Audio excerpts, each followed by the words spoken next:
ఎప్పుడన్నా మా అమ్మమ్మ సర్టిఫికేట్ పంపేది, జొన్న కడక పంపేది. ఎంత మంచి అది. ఇప్పుడు తింటున్నామా జొన్న కడక?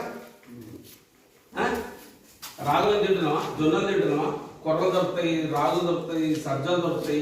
ఇటువంటి మంచిగా తినాలి. పాలిష్ చేసి తక్కువ, మీరు బియ్యం తింటే తినండి, కానీ తక్కువ పాలిష్ చేసుకున్న బియ్యం తినండి.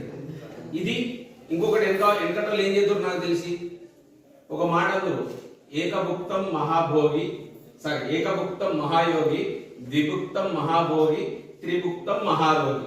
అంటే రోజుకు ఒక పూట ఎవరైతే తింటారో వాళ్ళు యోగులతో సమానము, రోజుకు 2 సార్లు తినేటోళ్ళు భోగులతో సమానము, 3 సార్లు తినేటోళ్ళు రోగులతో సమానము. కానీ మరి డాక్టర్లు ఒప్పుకోరు, కానీ గంటకి తినమంటారు. ఎందుకంటే మనం తిండి అటువంటి తింటున్నాం. మీరు పొద్దున్న మంచిగా గడక తినండి, రవ్వ తినండి, రాగులు తినండి, జొన్నలు తినండి, కడుపు నిండా తింటే సాయంత్రం దాకా ఆకలి.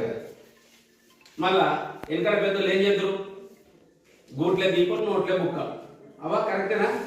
సాయంత్రం అయినా చీకటి పడ్డంటే తినేసి ఎట్లు మంచిది. ఇప్పుడు అర్ధరాత్రి 11 గంటలు తింటున్నాం, తెల్లారి గంటల 2 గంటలు తింటున్నాం. అట్లా కాకుండా మనం సరి అయిన ఆహారం సరి అయిన టైంలో తీసుకుంటే ప్రాబ్లమ్స్ ఉండవు.